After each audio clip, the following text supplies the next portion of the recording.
गुरुनौमि सागरे नाम विस्मृतम् ईशान्यचरणसान्निध्या जीवा मुक्ता भवन्ति। सागरे वंशविख्यातं ज्ञानदानपरायणं विनायकं गुरुं वन्दे भवबन्धविमुक्तये। श्रीरङ्गनाथं गुरुराजवर्यं मुमुक्षूणां ज्ञानदाने प्रदर्शम् प्रभावती क्षेत्रनिवासिनन्तं नमामि वेदान्तविदां वरिष्ठं।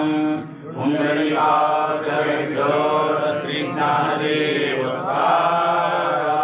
महारुद्र महाराज की जय। गोपाल कृष्ण भगवान की जय। ज्ञानेश्वर महाराज की जय। पंढरीनाथ भगवान की जय। जगद्गुरु तुकाराम महाराज की जय। त्रिवेणी संगमे नाना तीर्थे भ्रमी। त्रिवेणी संगमे नाना तीर्थे भ्रमी। चित्त नाही नामी तरी ते व्यर्थ। चित्त नाही नामी तरी ते व्यर्थ। नामासी विन्मुख तो नर पापिया। नामासी विन्मुख तो नर पापिया। हरिविन धावया न पवे कोणी। हरिविन धावया न पवे कोणी। पुराण प्रसिद्ध बोलिले वाल्मिक। पुराण प्रसिद्ध बोलिले वाल्मिक। नामे किन्ही लोक उद्धरती। नामे किन्ही लोक उद्धरती। हरिमुखे म्हणा हरिमुखे म्हणा। हरिमुखे म्हणा हरिमुखे म्हणा। पुण्याची गणना कोण करी। पुण्याची गणना कोण करी। ज्ञानदेव म्हणे नाम जपा हरीचे। ज्ञानदेव म्हणे नाम जपा हरीचे। परंपरा त्याचे कुळ शुद्ध। परंपरा त्याचे कुळ शुद्ध। हरिमुखे म्हणा हरिमुखे म्हणा। हरिमुखे म्हणा हरिमुखे म्हणा। पुण्याची गणना कोण करी। पुण्याची गणना कोण करी। प्रस्तुत प्राप्त प्रसंगी सेवेसाठी निवडलेला अभंग दर एकादशीला होणाऱ्या प्रवचनातील आणि ज्ञानेश्वर महाराजांचा हरिपाठ नावाचा ग्रंथ आहे, त्यातील 10व्या क्रमांकाचा आज आपला अभंग सुरू झालेला आहे। 9 पर्यंत काल म्हणजे गेलेल्या एकादशीला, गेलेली म्हणजे कोणती? कार्तिक शुद्ध। कार्तिक शुद्ध ना, पंढरपूरची वारी मोठी एकादशी तिथपर्यंत ती संपली। 9 अभंग संपले आणि मग मधली वारी आळंदीला झाली। आळंदीमध्ये एकच राहत होतो आपण, त्यामुळं ती एकादशी तिथे झाली नाही आणि दरवर्षीच होणार नाही। दरवर्षी होणार नाही का? त्या वारीला मी तिथंच असतो। 45 वर्ष झाली तिथंच असतो। कुठं?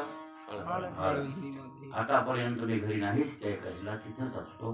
त्यामुळं ती वारी तिथंच कायमची असल्यामुळं तर तिथं जाणं गरजेचंच आहे आणि म्हणून ती एकादश होणार नाही। तर ती एकादश न झाली तर त्या एकादशीला आपला 9वा अभंग संपला, कार्तिक शुद्ध एकादशीला।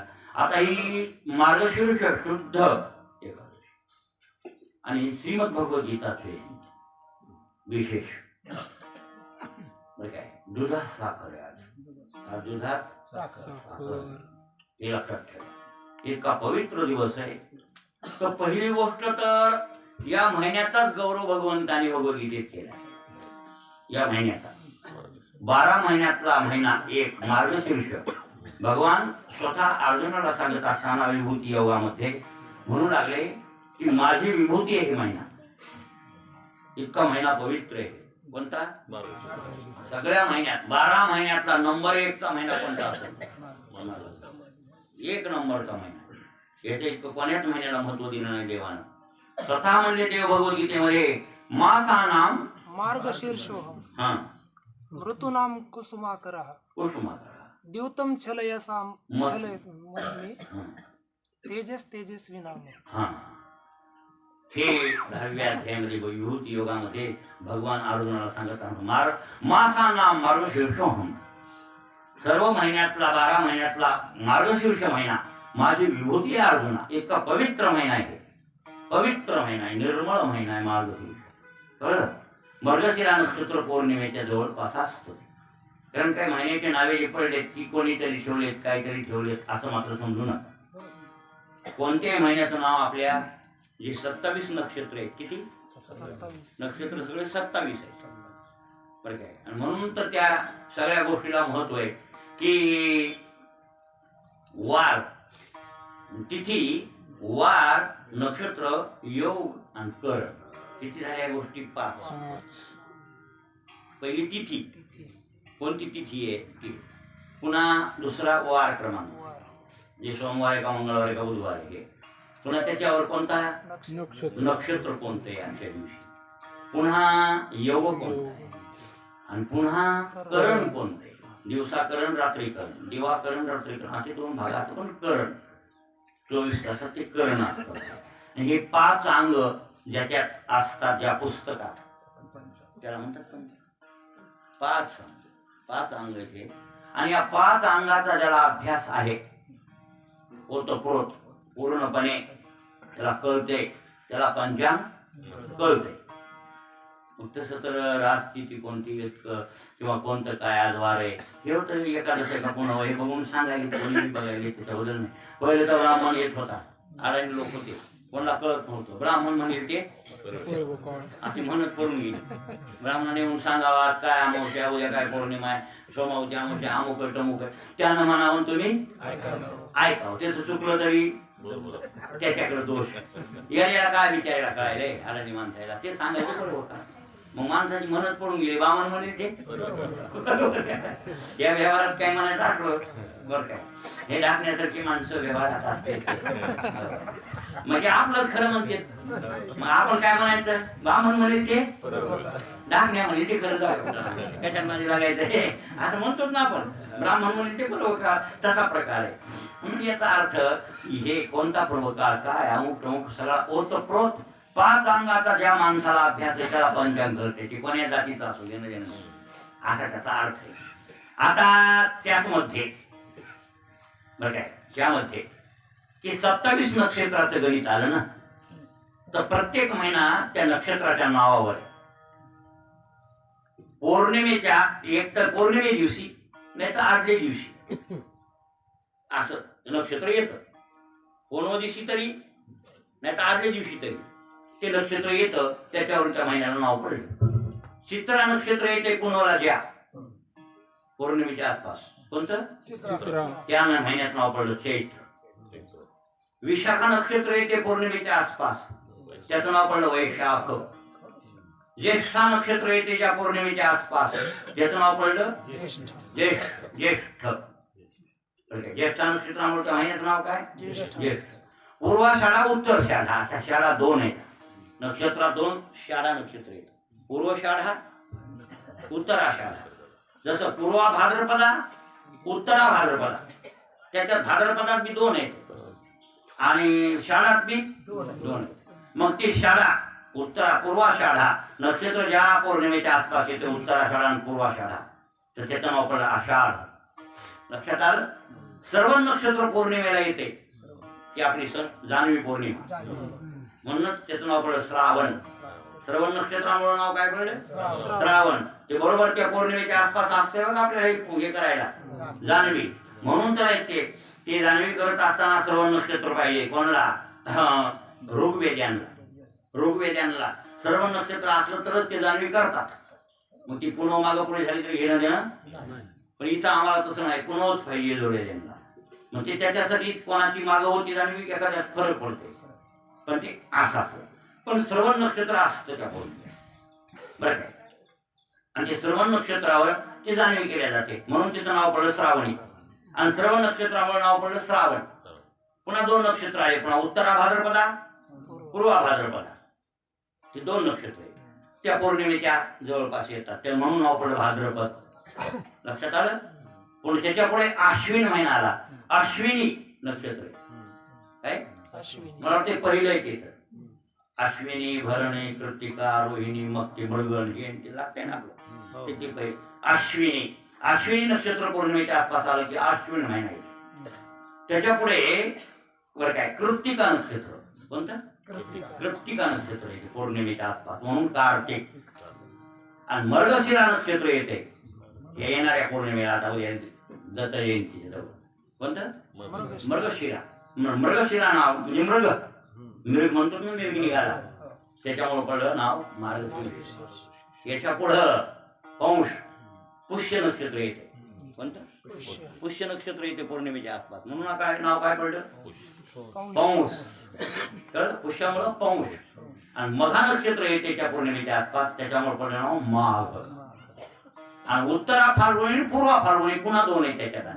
फाल्गुनी, उत्तरा फाल्गुनी आणि पूर्वा फाल्गुनी अशा दोन नक्षत्र आहे बरं. पूर्वा आणि उत्तरा, फाल्गुनी फाल्गुनी. उत्तरा भाद्रपदा. कळलं का? दोन म्हणजे भाद्रपदा. शाळा दोन, उत्तरा शाळा पूर्वा शाळा. तसे पूर्वा भाद्रपदा. त्याचे उत्तरा फाल्गुनी पूर्वा फाल्गुनी उत्तरा फाल्गुनी ती जोड नक्षत्र तिथे येते. कुठं? त्या पौर्णिमेला, म्हणून फाल्गुन. त्या नक्षत्रामुळे महिन्याला नाव पडते. आणि अर्जुनाला एक नाव 10 नावापैकी, अर्जुनाचे 10 नाव आहेत ना, 10 नाव. तसे तर धर्माला नाहीत ते, भीमाला म्हणता येत नाहीत ते नाव. कौंतेय आहे भीम, कौंतेय धर्म बी आहे, आणि अर्जुनही कौंतेय आहे, त्याच्याबद्दल वाद नाही. पांडव म्हणल्यावर 5 आले, आणि कौंतेय म्हणल्यावर 3. कुंतीचे असले कौंतेय, आणि माद्रीचे मुळे ते 2 पोरं माद्रेय. ते माद्रेय 2 आणि कौंतेय 3. पण पांडव म्हणल्यावर 5. बरोबर आहे. हे नाव भारत नाव अर्जुनाला आहे, धर्माला बी आहे, 5 पांडवाला बी आहे. नाही, कौरवाला बी भारत म्हणतात. चला, भरत वंशातले लोक आहेत म्हणून काय भारत, पूर्व वंशातले म्हणून कौरव असा टाके ना. पण हे नाव कोणालाही काही येतील, पण अर्जुनाचे स्पेशल नाव आहे 10. किती? 10. कोणते कोणते? अर्जुन आणि फाल्गुन, हा, जिष्णू किरीटी श्वेतवाहन, हा, बिभत्सु विजय कृष्ण, हा, सव्यसाची धनंजय. इतके नाव. किती जण सांगितले ते पक्क पाठ करते. तू सांग बरं आता. अर्जुन, फाल्गुन, जिष्णू, किरीटी, बिभत्सु, श्वेतवाहन, सव्यसाची, विजय, कृष्ण, धनंजय. पण मागं पुढं व्हायला हे ओव्या पाठ कर. घेतो ओव्या पाठ कर महाभारतातल्या. नाही. लिहून पण करतच नाही तो अभ्यास. मला माहिती आहे, तू लक्ष ठेवायचे फक्त. जन्मच गेला आणि जन्म जाणार आहे, काय हो इकडं अभ्यासाकडे येऊ शकत नाही. आणि आलेला माणूस टके 10% आहे, तो सुटीनं अभ्यास करीत असते. महाराज अर्जुनाचं नाव पडले त्याच्यापैकी फाल्गुनी एक. 10 नावात काय नाव आहे? का नाव आलं फाल्गुन हे माहित नाही कोणाला. हे नाव जरी सांगितले असेल तुम्हाला तर अर्थ माहित नाही. आता सत्य आले फाल्गुन नाव. उत्तरा फाल्गुनी आणि पूर्वा फाल्गुनी हे 2 नक्षत्र एका पाठी येतात. पूर्व आधी येते, उत्तरा मागून फाल्गुनी बरं. तर त्या दोन्हीच्या संधीवर जन्माला आहे. कशावर जन्माला? त्या दोन्हीच्या सांध्यावर. हे संपत्ती आले आणि ते लाग आले. आता जोडात जन्मलं, आणि जोडात जन्मलं म्हणून नाव काय पडलं? फाल्गुन.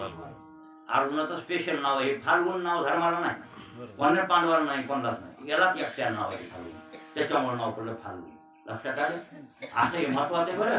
हो, म्हणून तर मूळ नक्षत्र आणि ज्येष्ठा नक्षत्र याच्या संधीवर जन्मलं का त्याच्यात काहीतरी मग ते मात्र घोटाळा आहे. मग मात्र त्याला म्हणते की अभुक्त मूळ. कोणतं मूळ? ते पोरग खतरा माय बापाला किंवा माईला तरी मारल्याशिवाय ते लेकरू राहतच नाही. त्याच्यामुळे ते त्यात पंचांगातला सगळा अभ्यास असला पाहिजे. आणि ते अभ्यास असला धर्मसिंधू, निर्णय सिंधू, धर्मशास्त्राचा, तर ते पंचांगातले दोष कळतात, नाही तर कळत नाही. अशा ह्या महिन्यांना नाव पडले मृग नक्षत्रामुळे मृगशिरा नक्षत्र, आणि मृगशिरा नक्षत्रामुळे नाव पडले मार्गशीर्ष. आणि मार्गशीर्ष महिना भगवंताची विभूती भगवंतांनी सांगितली. आणि ही शुद्ध पक्षातली एकादशी. या दिवशी कुरुक्षेत्रावर, कुठं? कौरव आणि पांडव जमले. आधी जमले 4 दिवसानं. त्याच्या आधी तळ पडले होते ना. युद्ध सुरुवात नेमकं आज होणार आहे ना. आज झालं. पण ह्याच्या अगोदर तयारी असते ना. जाऊ द्या, झोपड्या बांधा, तिथं पालं ठोका, सरपण टाका. आता तिथं राहायचंय ना. आता युद्ध करायचं, झगडे करायचे म्हणजे पुन्हा सैनिकाला बसायला व्यवस्था करा. पुन्हा त्या तोफान दारू गोळे नेऊन टाका. साहित्य सगळं नेऊन टाकावं लागेल ना. लग्न काय युद्ध काय म्हणलं आधी 4 जण झुंजावं लागतंय.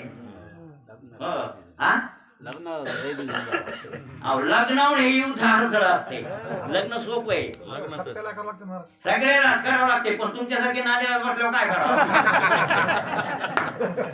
या हाताला जागा बांधते.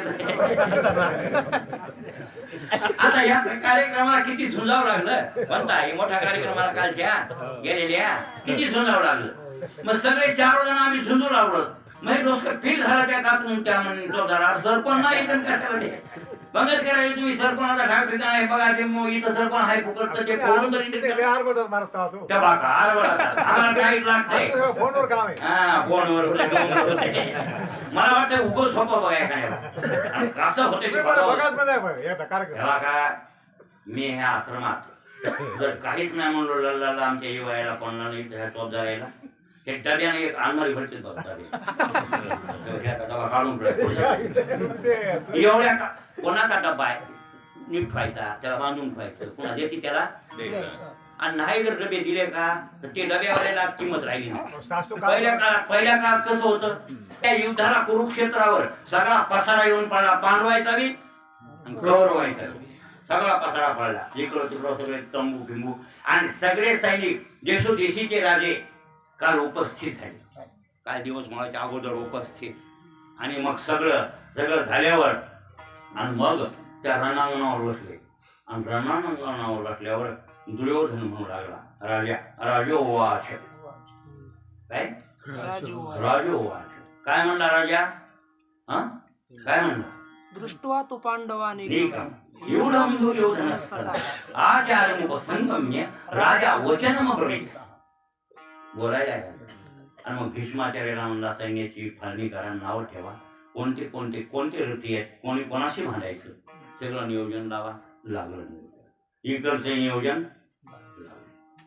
सैन्याची तयारी झाली आणि मग देवाला अर्जुन आज सकाळी शंख फुकला भीष्माचार्य. युद्धाला सुरुवात जाहीर झाला. आज काय आहे म्हणजे मार्गशीर्ष शुद्ध एकादशी हे त्यांनी मुहूर्त निवडला. कायला युद्धात शंख वाजवले, इकडे शंख वाजवले, तिकडे शंख वाजवले, शंख वाजवले, वाजंत्र्यानं वाजे शिंग फिंग ते काळा शेण काळा ते वाजले की त्या वीराच्या अंगात वीरश्री शिरली आणि सगळे वीर कवच कुंडले घालून आपले शस्त्रास्त्र तयार करून तयार झाले. युद्ध सगळे तिकडचे तयार झाले, इकडचे तयार झाले. तिकडून भीष्माचार्यासारखे सेनापती उभे, द्रोणाचार्य, अश्वत्थामा, कर्ण, कृपाचार्य हे सगळे मोठे मोठे वीर उभा टाकलेले युद्धामध्ये. भीष्माचार्याने शंख वाजवला की सगळे रडी झाले महाराज. तिथं काय सेनापती ते आणि इकडचा सेनापती कोण आहे? दुर्योधन. त्यानं शंख वाजवला की ते सगळे तयार झाले. अर्जुनही तयार झाला. अर्जुन सेनापती पदावर नव्हता, सेनापती पद दुर्योधन आला त्याच्या मेवण्याला, द्रौपदीच्या भावाला दिलं ते पद त्याला दिलं आणि ते सगळं. मग अर्जुन तयार झाला आणि तयार झाल्यावर देवाला म्हणाला, देवा हे वेळी अर्जुन म्हणत असे, देवा आता धडकरी तू पेलावा देवनी मध्ये घालावा दोही दळा. अर्जुन बोलायला, अर्जुन उपवास सेनयोर्भयोर मध्ये प्रथम स्थापयेत् यावतीता निरीक्षेहम योद्धुकामान वस्थिताम. त्या श्लोकावर त्या ओळीवरला हे श्लोक आहे बरं. असा अर्जुन बोलला आणि दोन्ही सैन्याच्या मध्ये रथ म्हणून उभा केला.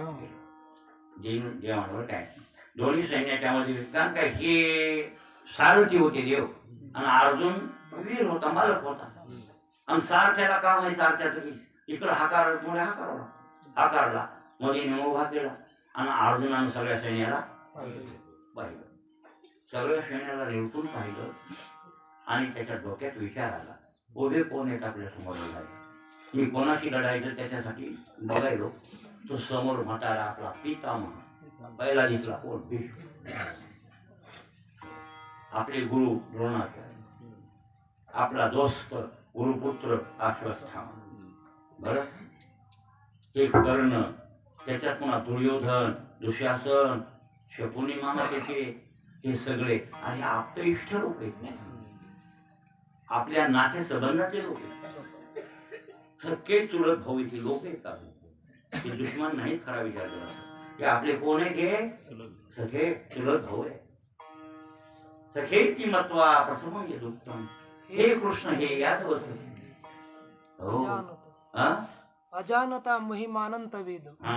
मया प्रमादात प्रणयन वापी. नाही ना. गुरुन हत्वा हि महानुभावान श्रेयो श्रेयो भोक्तुम वैक्षमपि लोके हत्वार्थ कामास्तु गुरुनि हैव भुंजीय भोगान रुजिर प्रवृत्ता.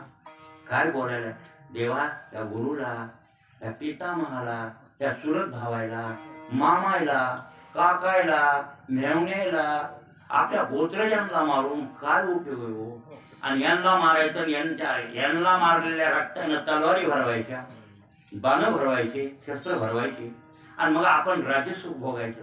यात कोणता पुरुषार्थ आहे? जयाचे कृपेला इजेवरू हो जयाशीच पण करू या विचारू हो. काय मी भस्मासुर तरी मी अर्जुन काय भस्मासुर अर्जुन म्हणे. काय देवा, ते मला बरोबर वाटत नाही. असा अर्जुन बोलू लागला. त्यावेळेला अर्जुन हतबल झाला. कसा झाला? हतबल झाला. त्याचं वीर्य, शौर्य, धैर्य सगळं निघून गेलं. का? त्याच्यावर दृष्टांत दिला. संजय सांगायला आंधळ्याला म्हणू लागला, अर्जुन हतबल झालाय आणि अर्जुन युद्ध नको म्हणायला. आंधळ्याला बरं वाटलं. अर्जुन युद्ध नको म्हणला का लढाई आजच जिंकली. कोणी? आपल्या पोरायने. किती बाकीच्या उड्या हाणू द्या हो आता, बाकीच्या किती उड्या हाणू द्या, माझी पोर ऐकणार नाही. फक्त भेव आहे कोणाचं?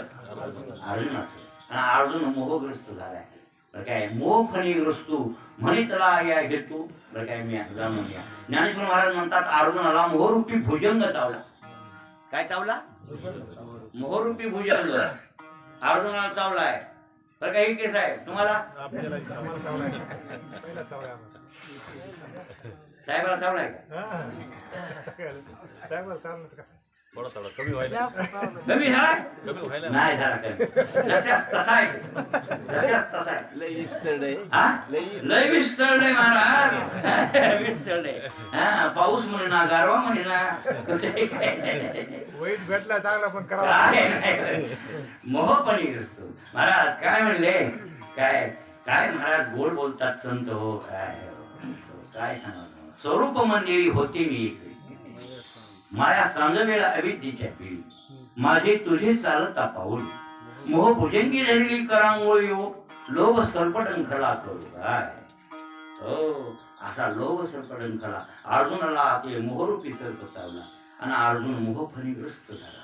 हो, आता त्याला धावावया गारोडी पातळा वेगी. जसा सर्पाचा उतारी सर्पोत्रा येतो त्याप्रमाणे हे उतारी येते. तर कोण? कृष्ण परमात्मा. हे उतारी उभाच आहे ना, उतारी उभाच आहे. हो, आणि हे मोहफणीग्रस्त झालाय आणि अर्जुन रडू लागला. मग काय झालं? रटोपस्त उपावी असं तिथं वर्णन आहे. ज्ञानेश्वर महाराज कसं म्हणले ते मला माहित नाही. वादे रथोपस्थ उपाविषेचा अर्थ काय व्हायलाय की रथाच्या पाठीमागे जाऊन बसला तोडतो तिकडे. म्हणजे रथ असते ना, तर देव पुढे, अर्जुन मागे होता बसलेला. समोर बघावं की नाही, मला युद्ध करायचं. गांडीवम संसदे हसतात त्वक्षैव परिचय घेते नच शक्नमेव स्थातुम भवती वचे मे मना निमित्तानि पश्यामि विपरीतानि केशव नच श्रेयं पश्यामि अथवा सुजन्मा हरे. असा बोलला की रथोपस्थ उपाविषेत. माग गेला आणि तिकडे तोड सोडून गांडीव तर खाली पडलं. गांडीव संसदे हसतात. गांडीव नावाचं धनुष्य खाली पडलं. ते तर बेंबळो हात गेला गांडीवाचा. असं पण ज्ञानेश्वर महाराज काय म्हणले तिथं माहितीये काय? ते तर उडी खातली खाला रथोनी. आणि कसा संबंध लावावा? तिथं उडी घातलेलं श्लोकात नाही वा, हे ना आगाव सांगितलं का काय? कोणी? त्याचा विचार उद्या करू जाऊ. आपण हे जर विचार केला तर आपला अवधूरा होईल ना. आज पवित्र दिवस का सांगण्यासाठी मला हे घ्यावं लागलं महाराज. हे घ्यायची गरज नव्हती. आज भगवद्गीतेचं वर्णन थोडं व्हावं आणि आता पवित्र दिवस हे सांगण्यासाठी आज सगळ्या एकादशीची महत्वाची एकादशी आहे. बरं, कोणत्या धारा की न धारा? पंढरपूरची मोठी धारा असं म्हणते म्हणून का लोक. आषाढी मोठी धारा आणि लोक 2-3 धरते. आणि बायको सांगती नवऱ्याला, त्याला माहित नसते एवढं महत्व. ती कुठेतरी ऐकून कीर्तनात प्रवचनात ऐकून जाते बरं काय, आणि घरी म्हणते माय उद्या आषाढी एकादशी बरं काय मोठी एवढी तरी धरा. ते महाराज म्हणले की ही एकादशी धरली का सगळ्या एकादशीचं फळ मिळतंय. मग त्या तुम्ही याला पटते जरा पटते कोणाचं दुसऱ्याचं नाही ऐकत ते पण तिचं ऐकत आहे आणि तेवढी आषाढी कार्तिकी धरतय. पण मी म्हणतो तुम्हाला ते आता धरात पण ही धरा, ही बी महत्वाची एकादशी आहे. मार्गशीर्ष शुक्ल शक्ती भगवद्गीता जयंतीची एकादशी पवित्र एकादशी आहे. हे सांगायला तुम्हाला इतका पवित्र दिवस आहे आजचा. महाराज अर्जुनाला मोह व्हावा आणि अर्जुनाला रडावं. तिथं ज्ञानेश्वर महाराज म्हणले उडी घातली खाला रथोनिया. आता उडी घातली ज्ञानेश्वरीत आहे पण भगवद्गीतेत मात्र वचन नाही. दाखवा असलं तर कुठं रथोपस्थ उपाविशत मी वापस पाठीमागं गेला इतकं असं वर्णन वा. ते उडी घातली असं वर्णन भगवद्गीतेत आलेलं नाही. तरी ज्ञानोबारांनी तिथं वर्णन केले. मग त्यांचं ते वर्णन विसंगत झालं का श्लोकाला सोडून झाले की काय, मग आता नेमका रस कोणता आहे हे काय आपल्याला सांगायला इथं तर आता टाइम नाही. पण जाऊ द्या. मग असा अजून रडायला रडायला रडायला आणि त्याचं रडणं पहिल्या अध्याय झालं. ते पहिल्या अध्यायात रडणं झालं त्याचं, दुसरं काहीच नव्हतं. देव काही बोलले नाही. देव म्हणजे कसं बोलावं, काय बोलावं, काय बोलावं, काय बोलावं, काय बोलावं तसंच ऐकून घ्यावं लागलं. आणि पुढच्या मात्र अध्याय सुरू झाला. दुसरा अध्याय ते व्यासाने पंक्तीबद्ध केले भगवद्गीतेला. दुसऱ्या अध्यायामध्ये अर्जुन आधी बोलू लागला मातुला असुरा पोत्रा शाला सबंधिनस्तथा एतानहं तुमिच्छामि घनकोटी मधुसूदन अपिते लोके राज्यस्य हि कृती नोहि कृते निहत्य ठाकरा. हे बघा सगळं हे असं वर्णन.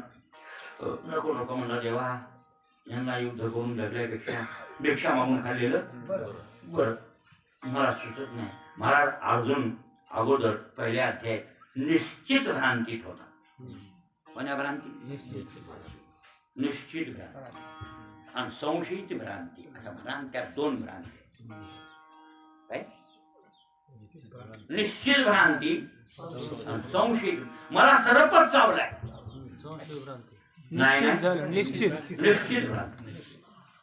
ही कोणती भ्रांती झाली? निश्चित नक्की ज्याला विसरते आणि ते हाय खाऊन त्याला शेंडू कुठून मोडते म्हणले ना त्याला. बर काय नाही चावला असला दुसरा सरदाई चावला बेनकुळी चावली असली त्याची जर मनाची खात्री झाली काय मला सरपच चावलाय असं पक्क लक्षात बसलं महाराज. ते निश्चित मरत आहे. त्याला हे पान लागते. कोणतं पान? भेव पान लागलं निश्चित मरत आहे. ही झाली कोणती भ्रांती? निश्चित भ्रांती. दुसरी एक भ्रांती संशयित भ्रांती. मला चावलं रात्री काय चावलं माहित नाही. हो सर्व असेल गाव मुलीला असेल बरं. अशा भ्रांतीत आहे. कोण्या भ्रांतीत आहे? आणि संशयित भ्रांतीला मात्र उपयोग होते सांगणाऱ्याचा. उंदीर चावला तर माझा सरप येत असं घरात काय कवळ लावलं होतं का? कवळ पॅक लावलेलं होतं. मग माझा सरप कुठून गेला? बरं बघा कुठं हाय का बघा बरं. काढा कारण डबके फबके काढले. घर बाहेर घ्यायचं कुठं नाही. काय निघाला? उंदीर. उंदर चावले असेल. उंदर खेळते डबके आहे ना. तुला काय चावला? उंदीर. भेटलं दवाखान्यात नाही. म्हणजे असं फक्त सांगता येते बरं. हे संशयित भ्रांताला म्हणजे शिकवा येते आणि त्याचा रोग काढता येते. पण निश्चित भ्रांताचा रोग निघतच नाही. मला काय म्हणणं आहे तुमचं? मग देव पहिल्या त्यात का बोलला नाही? आमचे शास्त्री महाराज असं सांगत होते. हो शास्त्री महाराज खरं ऐकावं तर त्या लोकांचं हो. काय सांगावं तुम्हाला? ज्ञानेश्वरी ऐकावी त्या लोकांच्या मुखात. आताच्या महाराज ऐका ज्ञानेश्वरी सांगता येते का एरपटायला? कोण होय? धुंडाबा होऊन गेले ज्ञानेश्वरांना. रंगनाथ गुरुजी परवणीकर आमचे पन्नास शास्त्री जोग महाराज हे ना ज्ञानेश्वर दांडेकर मामा हे ना सांगाव्या ज्ञानेश्वऱ्या. कोणी सांगू नये ज्ञानेश्वऱ्या. ते सांगत होते ते पन्नास शास्त्री. ते म्हणले पहिल्या अध्यायात देव का बोलला नाही आणि मग का बोलला नाही. मग मी म्हणायचं का बोलला नाही सांगा. अरे निश्चित भ्रांताला बोलता येत नाही. सरप चालू म्हणायचं काय करायचं आपण? इथं सरप कशाला गेले घरात? काही म्हणायचं होतीच पुंतीच चावलं असं काही बोंब राहिले. मग आपण काय बोलला? निश्चित भ्रांती आणि संशयित भ्रांताला उपदेश करता येतो. मग अजून पहिल्या अध्यायात होता निश्चित भ्रांत कळलं. आणि दुसऱ्या अध्यायात अर्जुन मात्र संशयित भ्रांता. संशयित भ्रांती ते मनानच आला. त्याच्या पूर्व पुण्य लागते त्याला वाचायला. त्याचं आयुष्य शिल्लक आहे असं गृहीत धरा. तो माणूस संशयित भ्रांतीत आला आणि मग म्हणू लागला, देवा देवा बरोबर, शिष्यस्तेहम शादिमाम त्वाम प्रपन्न. देवा तू मला सांग, ह्यांना मारावं की नाही. मला तर वाटतं यांना मारल्यावर काय आहे की पतंती पितरो हे शाम लुप्त पिंडोदक क्रिया दोषे रे ते कुल ज्ञाना वर्ण संकर कारक हे उस्यादंडे दाते धर्मा कुल धर्माची शाश्वता उत्सन्न कुल धर्मानाम मनुष्यानाम देणार. असं होऊन जाईल देवा. त्याच्यासाठी मग यांना मारू का न मारू मला कळना झाले ते तू आणि मग देव बोलायला सुरुवात करतात. काय अशोच आनंद ओशोच प्रज्ञा वादांश भाषिके गतासून नानु शोचती पंडिता जाणता तरी म्हणविसी तरी नेनवे तीन सांडिसी शिकोमणी तरी बोलसी भौसार नीती जाखंद्या लागे पिसे मग ते सैरा घावे जैसे तुझे शहाणपण तैसे क्लेटे मास्मगम पार्थ नाही तत्वोपपद्यते क्षुद्रमदय दौर्बल्यम त्यक्तोत्तिष्ठपर्यंत. काय क्लेबम मास्म क्लिप म्हणजे नपुसकासारखं काय बोलायला असं बोलले. देव थुंकून बोलले क्लेब मास्मगम. क्लेब म्हणजे कळलं का, नपुसकाला म्हणतात. बरं काय आपण नंतर ना काय हिजडा पुरुष बी नाही स्त्री बी नाही, कोण म्हटलं आहे त्याला नपुसक शास्त्र शब्द आहे. नपुसक जरा कळतंय, हिजडा म्हणजे असतं कळतंयच, हिजडा तर चटकून कळतंय. नपुसक जरा थोडा शहाण्याला कळतंय, त्याच्याहून कळू नये याच्यासाठी तुम्हाला वाटत षंड हे सुद्धा थोडं थोडं. पण क्लिप म्हणल्यावर नाही. क्लिप जर वापर कोण आहे क्लिप त्याच्या देखत बी म्हणून द्या ते भोवताल बघेल काय करणार नाही. त्याला देव अर्जुनाला काय म्हणले क्लिप. क्लिप म्हणजे नको षंड षंडासारखा का बोलतोस तू असे देव बोलायला सुरुवात करतात. आणि मग तिथून पुढे भगवंतानी बोलायला सुरुवात केल्यावर महाराज खन खन खन खन 574 श्लोक बोलला. किती 574. त्या भगवद्गीतेत त्याचे एकट्याचे श्लोक तेवढे येतं. ह्या राजाचे 9 येतं. धृतराष्ट्राचा एकच आहे. आंधळ्याचा किती आहे 1. राजा दुर्योधनाचे 9 हे झाले 10. 32 संजयाचे 574 या बाबाचे एकट्याचे आणि बाकीचे अर्जुनाचे किती आहेत अर्जुनाचे बघा किती येते. 17 वेळा सांगून मी लक्षात ठेवीत नाही तुम्ही काय महाराज. असा हा पवित्र दिवस आहे. आज लढाई सुरू होणं आणि अर्जुनाला मोह होणं आणि देवानं उपदेश करणं. आज भगवद्गीता पूर्ण झाली. भगवद्गीता जन्मली त्याच्या मुखातून कोणाच्या भगवंताच्या. म्हणून सगळ्या गीता आहेत तशा 108 गीता सांगितल्या. पण सर्व गीतेमध्ये कोणती गीता श्रेष्ठ आहे भगवद्गीता. आणि ते बोलणारा कोण आहे भगवान श्रीकृष्ण परमात्मा. आणि त्याला पंक्तीबद्ध केलं कोणी व्यासाने. श्लोकबद्ध केलं व्यासाने. श्लोकबद्ध केलं. ते बोलला होता कसा आपण बोलतो ना गद्यात, तसा गद्यात बोलला होता देव. पण पद्यात केलं कोणी व्यास महर्षींनी केलं. त्यांचा उपकार आहे आपल्यावर. आपल्याला वाचायला गोड लागायला ते का पंक्तीत आणलं म्हणून म्हणजे कवितेत आणलं. त्याला म्हणतात पदरचना.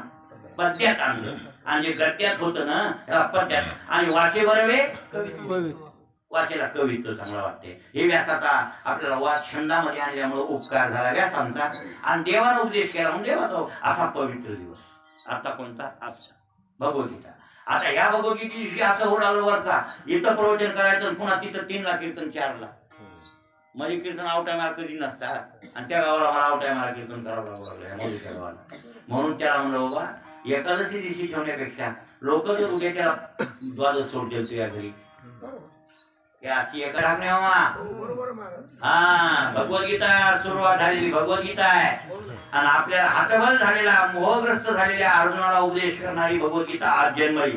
आणि ती गीता आपण जर वाचली ऐकली सांगितली आणि तिचा विचार रस्त्यात घेतला तर आपला मोहरूपी सर्पाचं विष उतरल की नाही. डोंगलं केलं काय बोट फिरलोय त्याच्याबरोबर बोलते पारायणला आणि डोकं बोट फिरलोय. आज केलं नाही पारायण तो. हा जमलं पारायण करायला महत्व आहे आज. चला आज अभंग घेतलाय ज्ञानेश्वर महाराजांनी. अभंगाचं चिंतन थोडं होतं, पण भगवद्गीते थोडं वर्णन करावं लागलं. ज्ञानेश्वर महाराज आजच्या 10व्या अध्यायात 10व्या अभंगात म्हणतात. बरं, आता आज सुरुवात झाल्यावर काही लक्षात ठेवा, भगवद्गीता जयंती दिवशी अभंग सुरुवात झालेला आहे. त्रिवेणी संगमे नाना तीर्थे भ्रमे, पण चित्त नाही नामी तरी ते व्यर्थ. आता त्रिवेणी संगमे नाना तीर्थी भ्रमे, पुढे नाना तीर्थानं सगळ्या तीर्थाची आवृत्ती केली आणि आधी त्रिवेणी संगम यानं प्रयागराजाची आवृत्ती केली. त्रिवेणी संगम म्हणजे कोणता? प्रयागराज.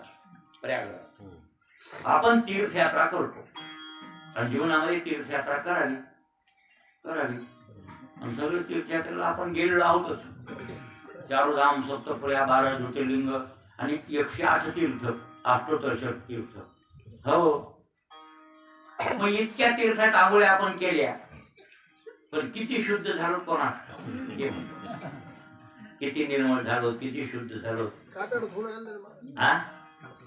कातळ धुतलंय हो.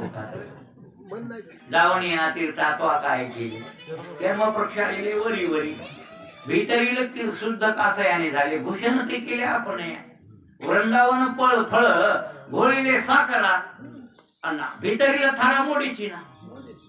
कडू वाळूक म्हणले आणि त्या कडू वाळकाला साखऱ्यात घोळलं नाही, चुलीवर शिजविलं तरी त्याचा कडूपणा गेलाच नाही.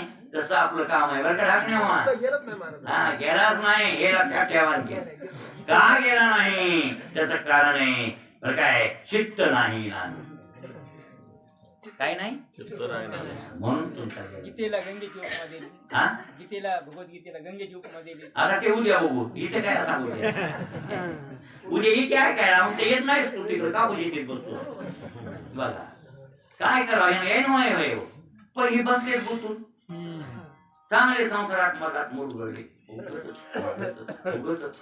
आता पोरं मोठं झाले खरं तर माणसं पहिले माणसं मला नवल वाटते त्या माणसं. खरं म्हाताऱ्यानं पहिला आचोळे बोलले जुन्या म्हाताऱ्यानं. वर्ग खर्च झालं का बाबा त्याच्याकडे कारभार जायचा हे फक्त दंड्या टिकत होती पुराण हे ते असं असं असं आयुष्य भोगलं पहिल्या माणसाने. आताचे माणसं लईच मूर्ख येतो त्याच्यातच गुंडाळे येतात. नवे नवे पोरं कारभार चालले तर हे शेतात ढोर सोडायचे.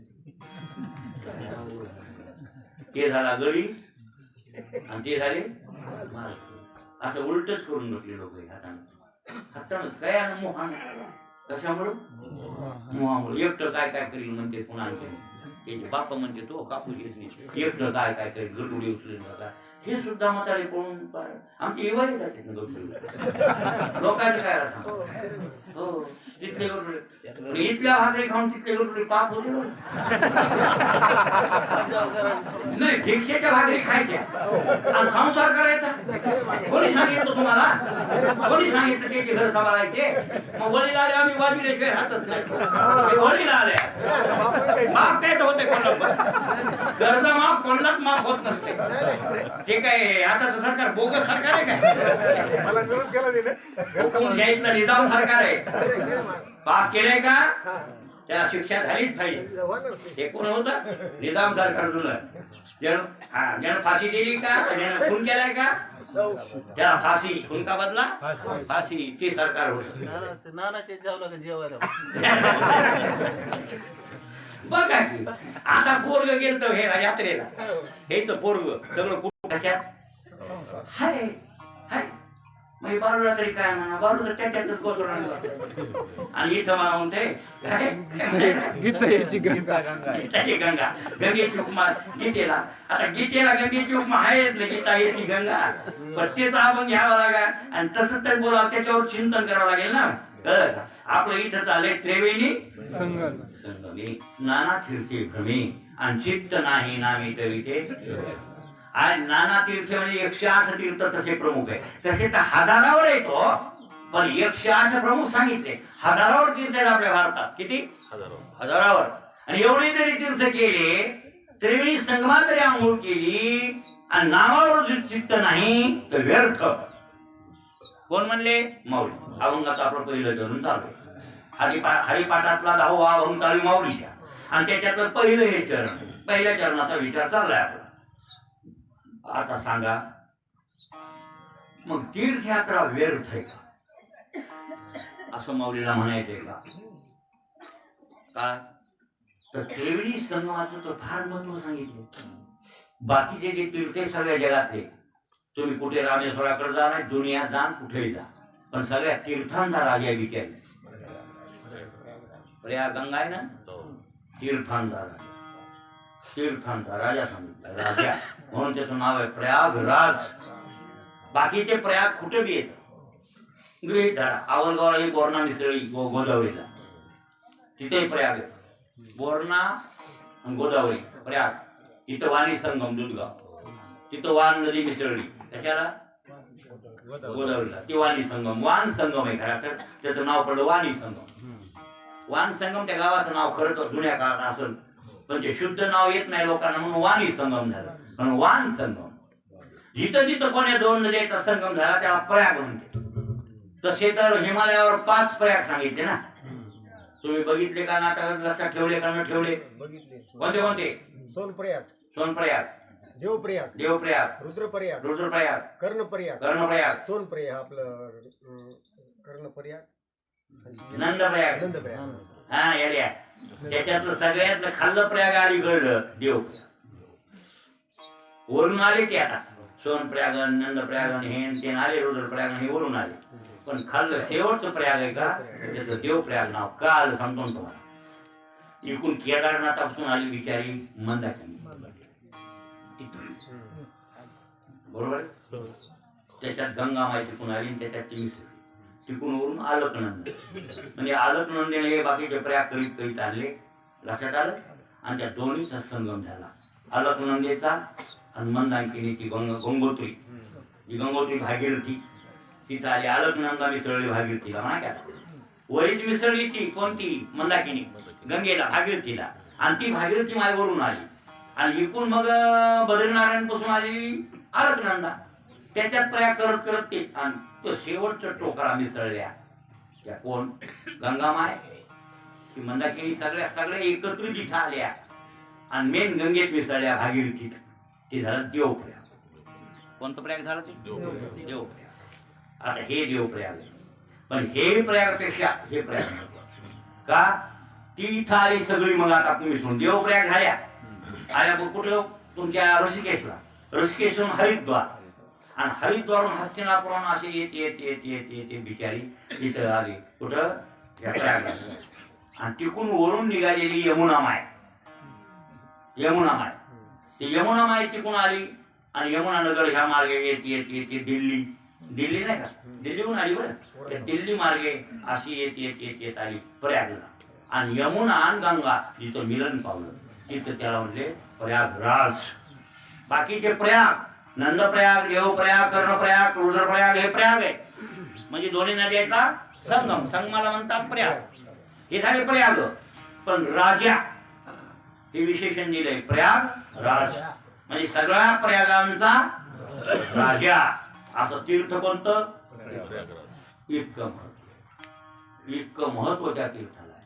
काय महत्व सांगावं त्या तीर्थाचं? जितकं सांगावं तितकं थोडे. पण माऊलीनं तिथं छरा मारलाय, चित्त नाही नामी गेलं फुकट. तुमच्या आंघोळ्या केलेल्या, मग काय झाला उपयोग आमचा? असं वाटेल की नाही तुम्हाला? दुसरा एक अभंग दिला, दुसरा एक अभंग माऊलीचा. हा, त्रिवेणीचे स्नान हा, अखंडित करा, हो, काशीवाशी मारा ज्ञानी. हो. चित्त नाही नामी ते किती, चित्त नाही नामी तरी ते उडून लावलं, उडून लावलं माऊलीनं. माऊली महाराज इथे ती बोलले हरिपाठात, काय उपयोग आहे म्हणजे त्रिवेणी संगमात आंघोळ केली आणि चित्त नामावर नाही, व्यर्थ गेलं असं म्हणायचे कोणाला? ज्ञानोबारायांना. हे लक्षात ठेवा.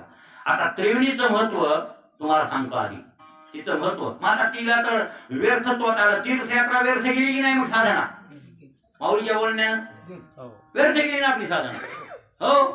पण आता ऐका, तसं मग शास्त्रामध्ये, पुराणांमध्ये या गंगेचं वर्णन जे केले ते व्यासांच्या मुखातले बिचारले, आणि व्यासाचे मुखातले वचन ज्ञानोबारायांना मान्य.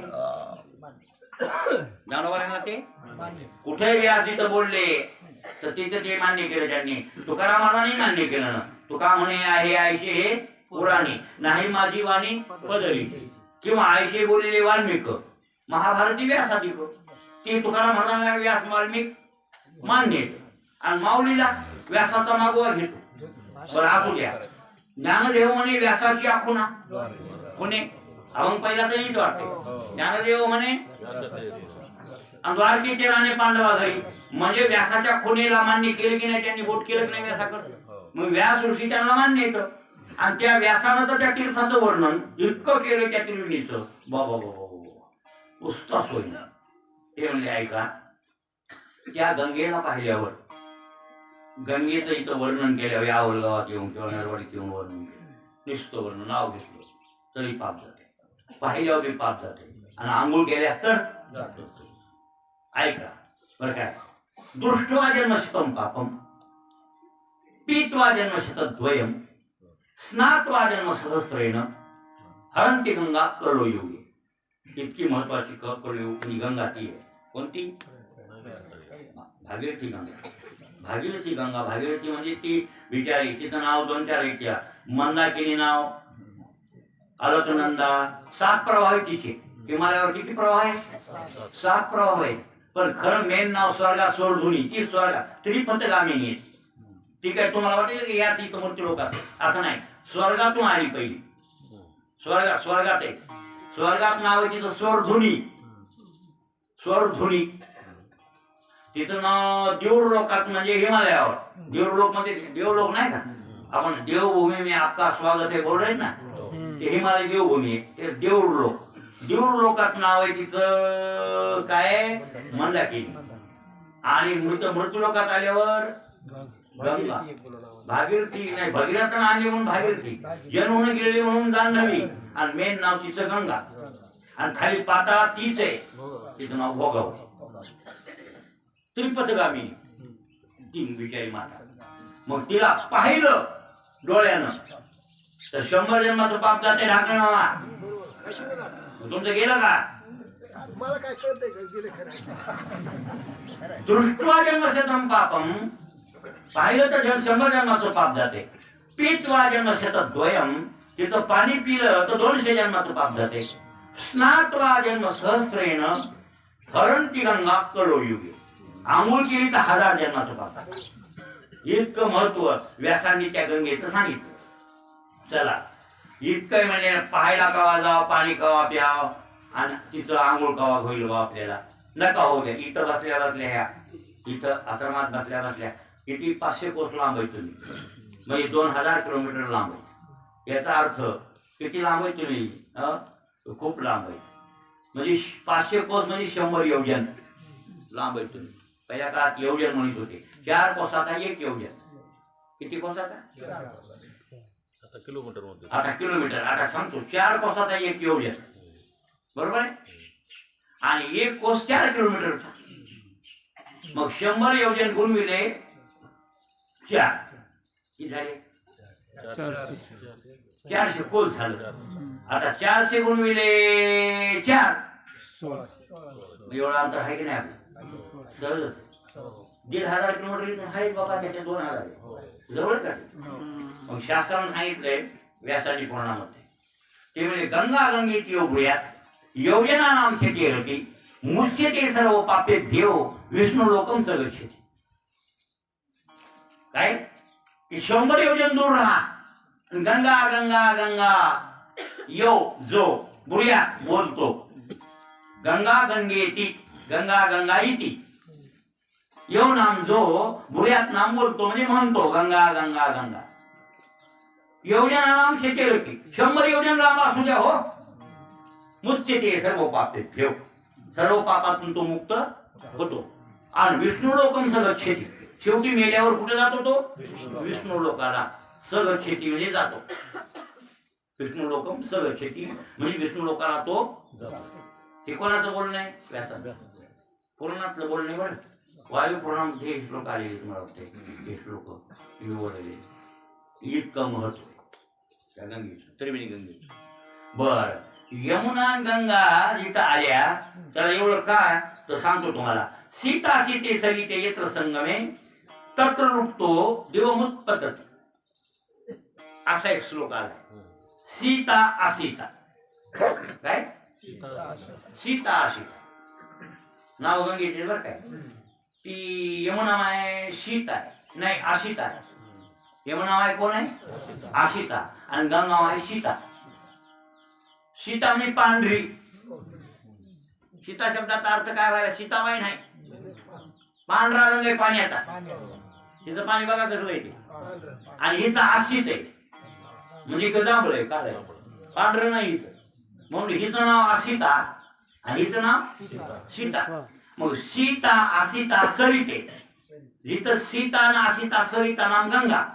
बरं काय यत्र संगते जिथं संगम झालाय बरं तत्रा पुरतो. तिथं तुम्ही जर आंघोळ केली तर जीवमुत्पतती म्हणजे तो माणूस दिव्य लोकांना स्वर्गाला जातो असं वर्णन आहे. बरं काय वर्णन करावं तिथं. आणि खरंच महाराज तुम्ही प्रयागराजला ज्यानं बघितलंय त्यानं बघावं संगमावर. बराच वेळ तिकून आलेली गंगा माय मिसळली इथं पांढरं शिपट पाणी आणि तिकून आलेलं पाणी जांभूळ. अहो त्या आम्ही पहिल्या सोडला अयोध्येत सत्ता केला त्यावेळेस ते श्रीरामदादा होते. त्यावेळेस होते गंगाखेडचा पाहुणा काय ना शिवाजी. तिथं आपला सत्ता अयोध्येत पहिला झालाय ना. पहिला अयोध्येत सत्ता झाला रामकथा त्यावेळेला आई होती तिथं झाला. मग तिथं सत्ता झाला तर मग त्या ह्याला आंघोळ्या गेलो होतो वृंदावनाला यमुना व्हायला. वृंदावनाला तू पुन्हा अयोध्येत. तर मग वृंदावनाला गेलो तिथं आणि तिथं भगवंतानं कालियडहो म्हणून आहे ना प्रसिद्ध. त्या कालियडहावर कळंबाचं झाडं केन तिथं आंघोळ्या करायला गेलो. इतकं पाणी होतं. ते पाणी कसं की दिसायले थांबलं. मग लोक म्हणले अरे घाण वाटायले पाणी. ते शिवाजीराव हे ते म्हणले मी असं घेतलं म्हणजे मी आम्हाला कुठे गेले तर हेच पाणी तुम्हाला मिळालं. त्याचा रंग दाखला आहे. म्हणजे पहिलं मी बघितली होती त्याच्या अगोदर बघितली नव्हती. पण हे अभ्यासात होतं माया. काळाची बहीण आहे. ही कोण आहे काळाची बहीण आहे यमाची. यमाची बहीण आहे म्हणून यमुना आणि काळाची बहीण म्हणून कालिंदी. आणि म्हणून तिथं दाबळं पाणी आहे. कुठेही जा तिथं पाणी कसं आहे बघा काही फोडलेलं आहे. पण असं घेतलं जणू काय दाबळं फोडलेत आणि त्या पाण्यात कालविली आणि ते रंग बसलाय दाबळा असलं पाणी दिसते. मग तेला म्हणलं मी इथं चांगल्या करा. कुठे गेले तर मग खरं तर ते फिरून बघितलं इकडं तिकडं तिकडं इकडं त्या ओघात. पण तसलंच पाणी काही नाही. पाणी तसं आहे त्याचा रंगच तसा पाण्याचा आहे. तिथं आंघोळ्या केल्या आम्ही. तुम्हाला सांगायला जांभळं पाणी. ज्यावेळेला मिलन पावते आता प्रयागला तो बऱ्याच वेळ ते जांभळच पाणी चालतंय आणि हिचं पांढरच चालतंय. पक्क मिसळूस तर ते एक होतच नाही. आणि कोणते गरम पाणी गार पाणी लवकर तुम्हाला वाटते घरात मिसळच नाही लवकर. तळाला पक्क जाऊन कालवा कालवी पक्की झाल्यासच मिसळत आहे. इतकं पाणी सुद्धा बाजूला राहते बरं का गरम गरम गार गार असं असतंय ते. हो म्हणून हे आलेलं पाणी पांढरं आणि हे आलेलं याला म्हणतात आसित पाणी. आणि हे सीता म्हणजे पांढरं हे. आणि यांचा जिथं संगम झालाय व्यास ऋषी म्हणतात तिथं काय परिपूर्तो म्हणजे तुम्ही जर आंघोळ केली त्याच्यात स्नान केलं बरं काय देव पद्धती म्हणजे तुम्ही दिव्य लोकांना तुम्ही दिव्य लोकांमध्ये तुमची रवानगी होते. असं वर्णन व्यासाने केले बघा. इतकं महत्वाचं आहे. इतकंच नाही आणखीन याच्या पुढे जाऊन सांगितलं श्रीगंगा द्रवरूपेण गौरक्यम व्याप्य तिष्ठती न गंगा सदृशम तीर्थ स्वयमेव जुळतो हरिही. असा एक श्लोक आहे. काय म्हणते ते समजून घ्या की श्रीगंगा द्रवरूपेण त्रिलोक्यम व्याप्य तिष्ठती. ही गंगा त्रिभुवनात द्रवरूपानं म्हणजे पाणी रूपानं व्यापक आहे. द्रवरूपानं त्रिलोकात आहे म्हणजे या मृत्यूलोकात आहे का नाही. द्रवरूपानं पाणी रूपानं गंगा माय पाणी रूपाने स्वर्गात बी पाणी रूपानं आहे की नाही आणि पाताळात बी आहे की नाही. हो मग ऐका आता काय श्री गंगा द्रवरूपेण त्रिलोक्यम व्याप्ती तिष्ठती न गंगा सदृशम तीर्थ, म्हणजे गंगेसारखं तीर्थ नाही. बरं काय स्वयमेव द्रुतो हरिः. अहो गंगा वाहत नसून स्वतः देव व्हायला पाणी रूपानं, गंगेच्या पाण्याला पाणी म्हणून नका देव म्हणा, तुला खाऊ नका त्याला, पाया पडा कशाच्या. आता आपली श्रद्धा आहे महाराज, गंगेचं पाणी आणल्यावर आपण पाया पडतो त्याच्या, बरोबर आहे. पाणी नाही ते, आणि मला वाटते विज्ञानाने मान्य केले, विज्ञानामध्ये असं वर्णन आहे की खरं तर गंगेचं पाणी पाणी नाही आहे, औषधी आहे. काय हो, जे रोगी माणसं आहेत ना हिमालयावर नेऊन खायचे. बरं काय हेच आहे कुठं तिकडं बद्रीकडे, आणि रोज त्याला पाणी प्यायला जायचं. तिथून गंगा मुगम पावली का तिथं पाणी बघा, तुम्ही म्हणताल का फिल्टर 10 भाऱ्या फिल्टर वेगळं येईल ते, त्याच्याला फिल्टर. आणि मग कुठे व्याजलो हिमालयावर, कुठे झरण्याचं पाणी पिलं का फिल्टर ऐकत नाही ते, कुठे झरणे येतं. आणि त्या लोकांचा उपयोग केलाय, नळ बसवी त्याला नाही, पैप टाकून आपल्या घरात घेतलंय. बरं असं पाणी आहे की मोटर बंद झाली, लाईट गेली, सूर्य मावळ लावण्याची गरजच नाही, ते मुसंडा चालू लागेल तेवढं घ्यायचं, बाकी तर चालू आमची गंगेच्या ओघात. भाग्यवान ते लोक आहेत, तरी ते भाग्यवान. तुम्हाला ते राहिलेले, पण मला लेबर वाटते. हा सारखं पाणी चाललेलं आहे त्या धरण्याचं, अशी गंगा. इतकं पाणी की बाबा बाबा ते पाणी पिलं तर रोग जात आहे, असं औषध सांगितलं. अहो का औषध सांगितलं?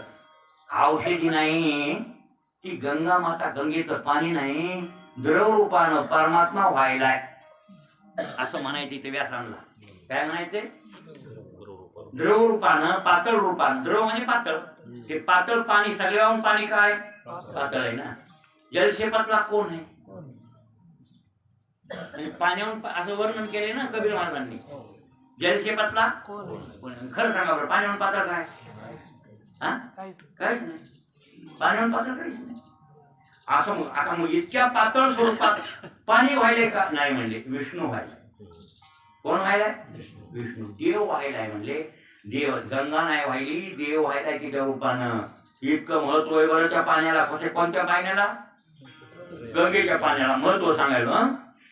आता ऐका, यमुना महात्म्यात आदिपुराणात एक श्लोक आलाय. आदिपुराण. कोणतं पुराण?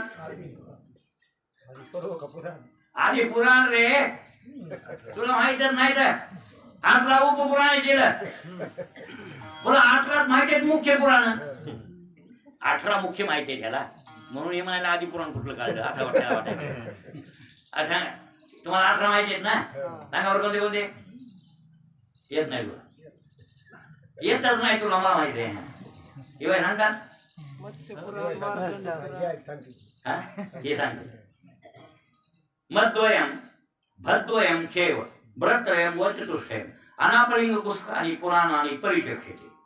आता सांगते मद्वयम, मत्स्य पुराण, मार्कंडेय पुराण, हा भद्वयम भागवत पुराण, भविष्यत्व पुराण, हा व्रत्रयम ब्रह्मांड पुराण, हा ब्रह्म पुराण, ब्रह्म वैवर्त पुराण. वा 3 हे 7 झाले.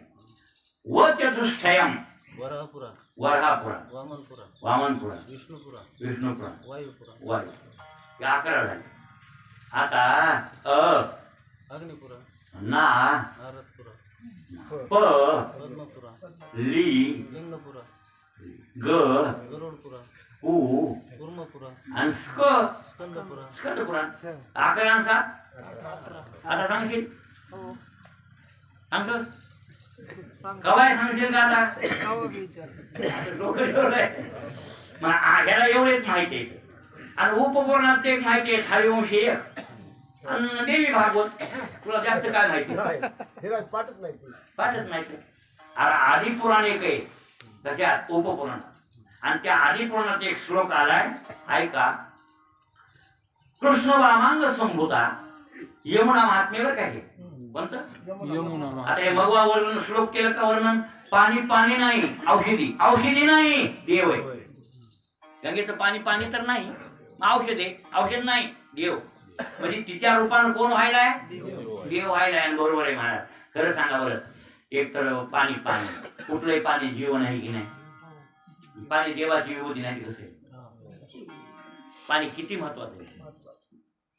पाणी प्यायला शांत माणूस म्हणते नका भाकरली हो पाणी तरी द्या. लोकांच्या जीवनात तरी पाहिजे. लोकांचे जीवन तरी पाहिजे. बरोबर आहे की नाही. बैराग नाही हो.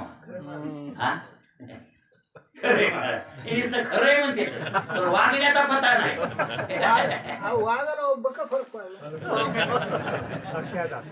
नाही केलं आळंदीत पाणी दिलं जास्त. आळंदीत पाणी पाजलं सप्त्यातल्या लोकांना दाखवून पाजलं पाणी.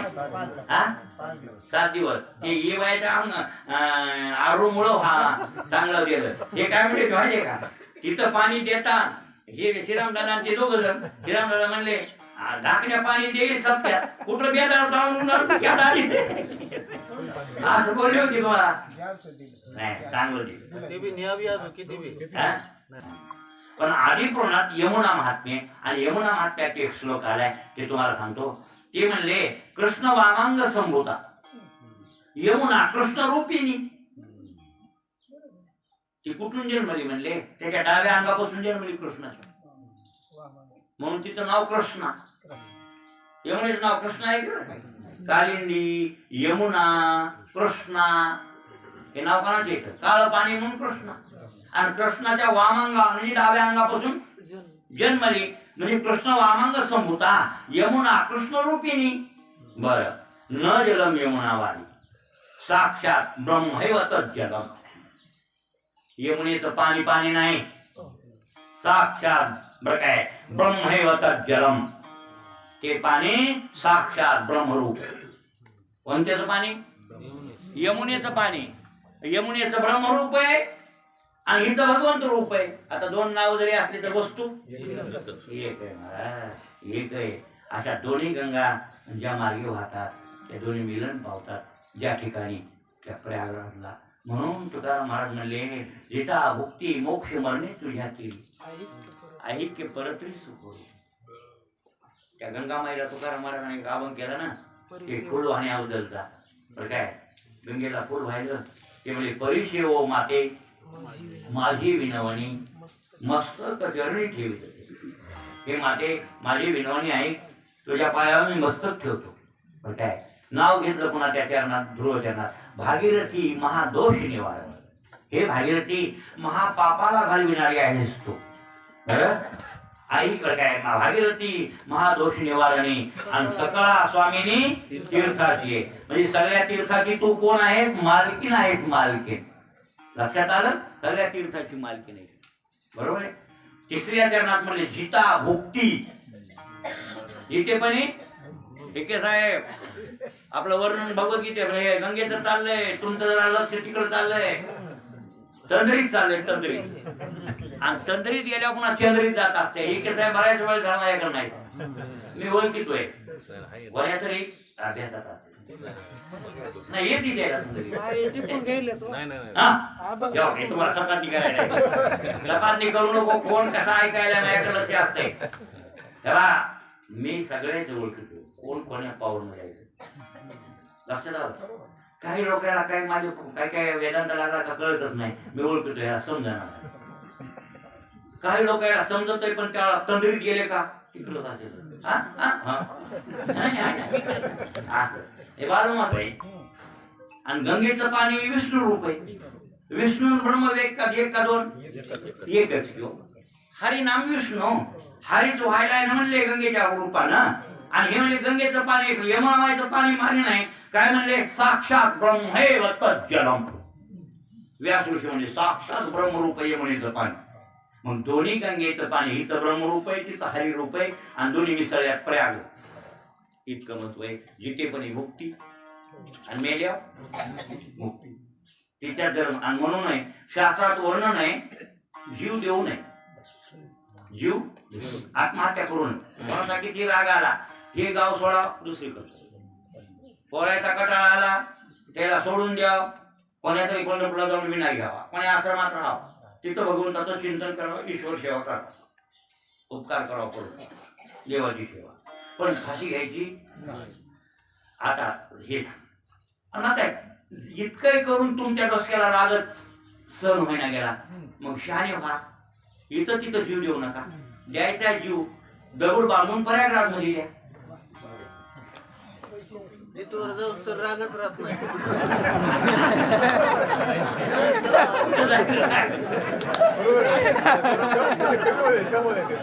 तुम्ही काय बोलले?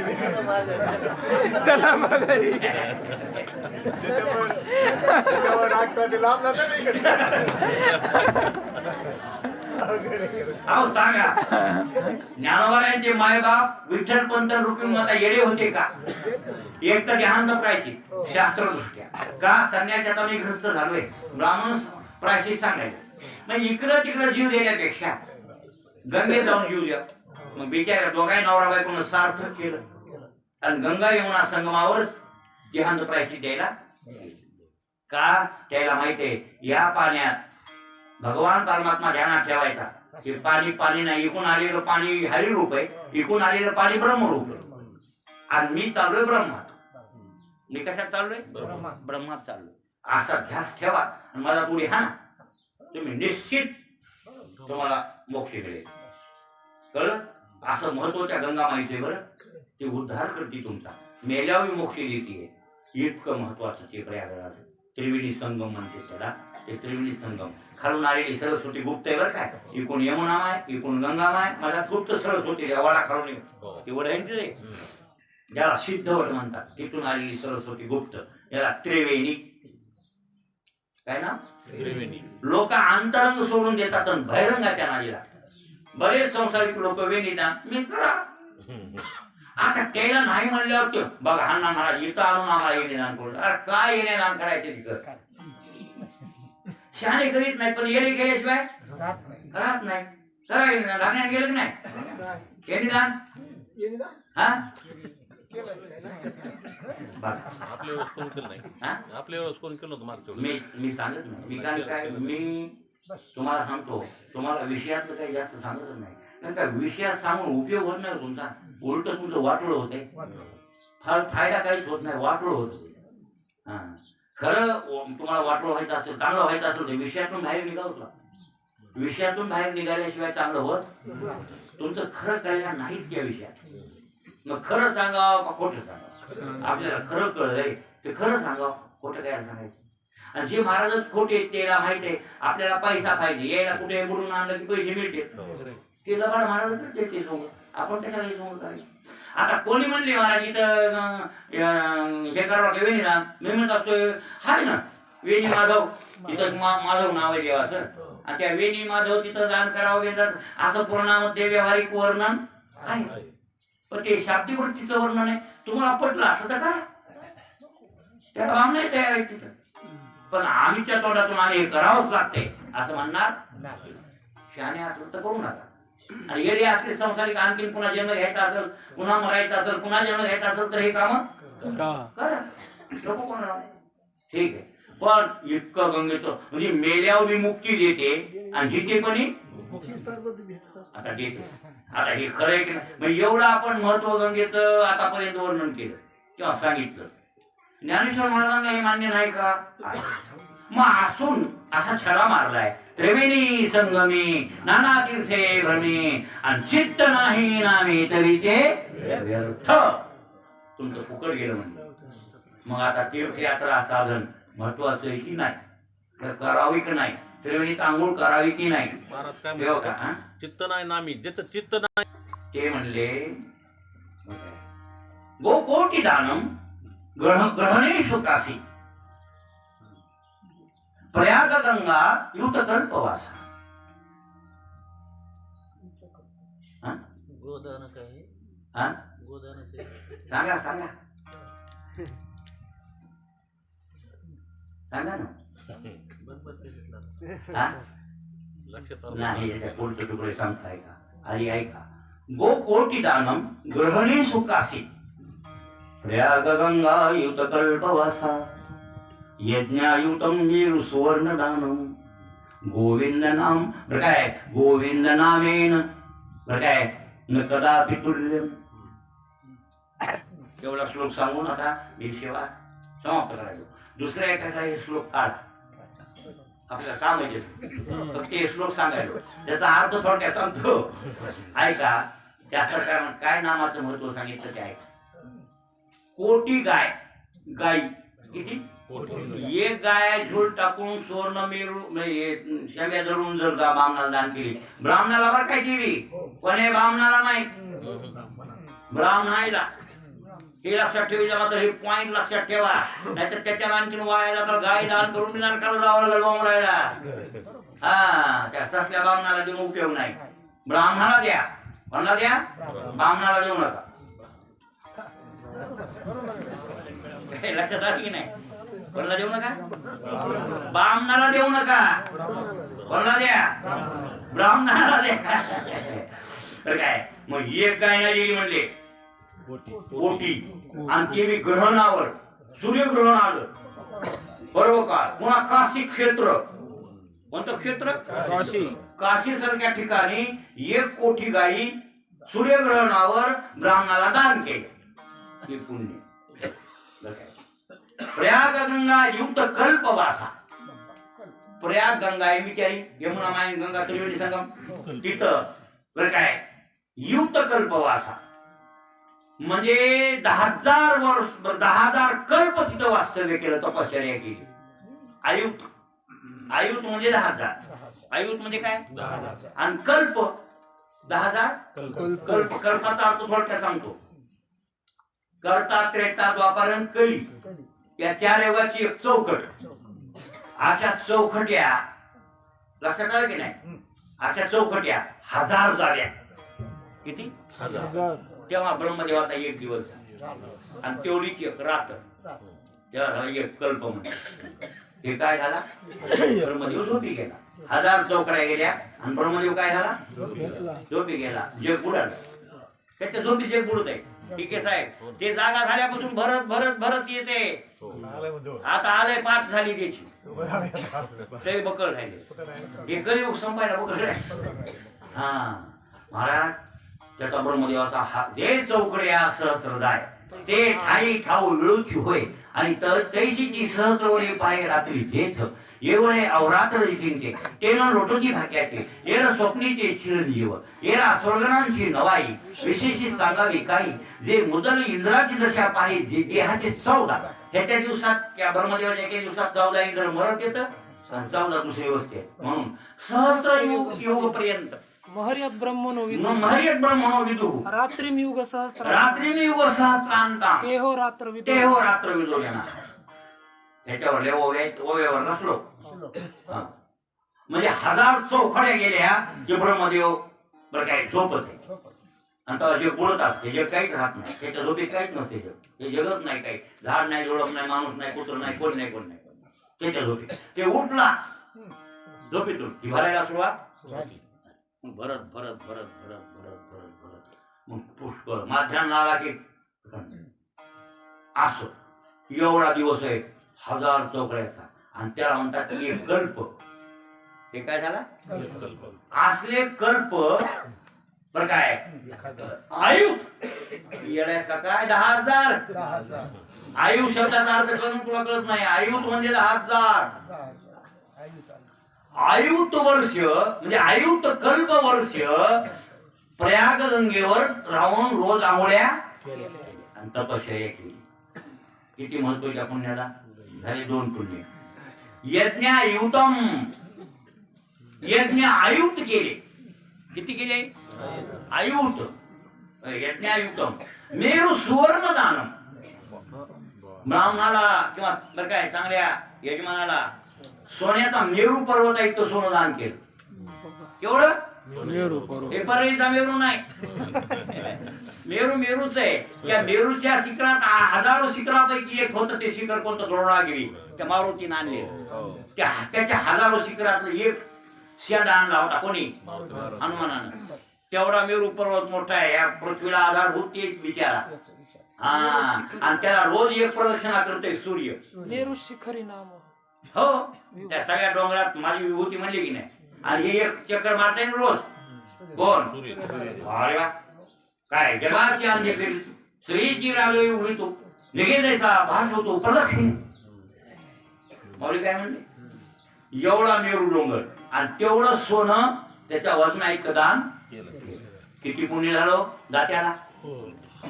कल्प म्हणजे 10,000 कल्प कुठे राहिला, प्रयाग गंगेवर राहिला तपचार करा. इतकं सोनं दान केलं आणि कोटी गायी दान ग्रहणावर काशी क्षेत्रात केल्या. पण गोविंद नामस्मरणेन तुल्यम. गोविंदाच्या नामाची बरोबरी एका नावाची इतक्या दानायला येत नाही. इतकं महत्वाचं काय नाम. गोविंद. मग अशा नामधारकाला कशाला जायचे त्रिवेणीला, कशाला कोट्यावधी काय दान करायचं काय गरज आहे. आणि तुम्ही म्हणतात की आम्ही काय म्हणजे तुम्ही आता की चित्त नाही नामधारकाला गरजच नाही, नामधारकाला गरज नाही. आणि नामस्मरणावर जर लक्ष नसेल तर मग प्रयाग गंगे जरी आंघोळ केली तर ते व्यर्थ आहे. आता दोन्ही कोण ताप आलाय मग गंगेला जावं की नाही जावं, साधना करावी का न करावी हे प्रश्न आबाधित आहे. इथंच राहू द्या, दुसऱ्या एकादशीला बघू. बरोबर आहे. आता एवढं ठेवतो. आपला जरा सुरुवातीला